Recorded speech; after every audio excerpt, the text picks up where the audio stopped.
இயேசு கப்பர்நகூம் என்ற ஊருக்கு போனாரு. அவர் வீட்டில் இருக்கிறார் என்று ஜனங்கள் கேள்விப்பட்டாங்க. அநேகர் அந்த வீட்டுக்கு வந்தாங்க. வீடு முழுவதும் ஜனங்களால நிரம்பி இருந்துச்சு. இயேசு அவர்களுக்கு வசனத்தை போதித்து கொண்டிருந்தாரு. அங்க நடக்க முடியாம, எந்த வேலையும் செய்ய முடியாம படுத்த படுக்கையா ஒரு திமிர்வாதக்காரன் இருந்தான்.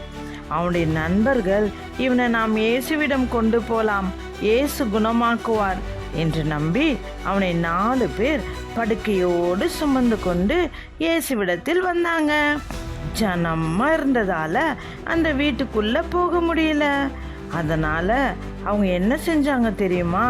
அந்த வீட்டின் மேலே உள்ள கூரையை பிரிச்சாங்க.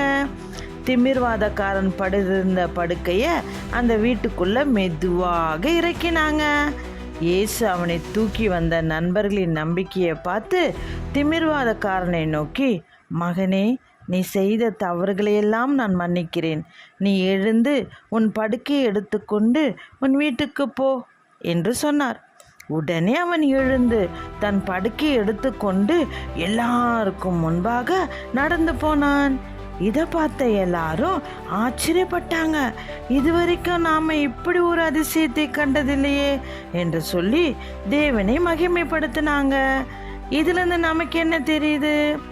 இயேசு மீது நம்பிக்கை வைத்ததால திமிர்வாதக்காரனுக்கு அற்புதம் நடந்தது. நாமும் இயேசுவின் மீது நம்பிக்கை வைத்தால் நமக்கும் அற்புதம் நடக்கும்.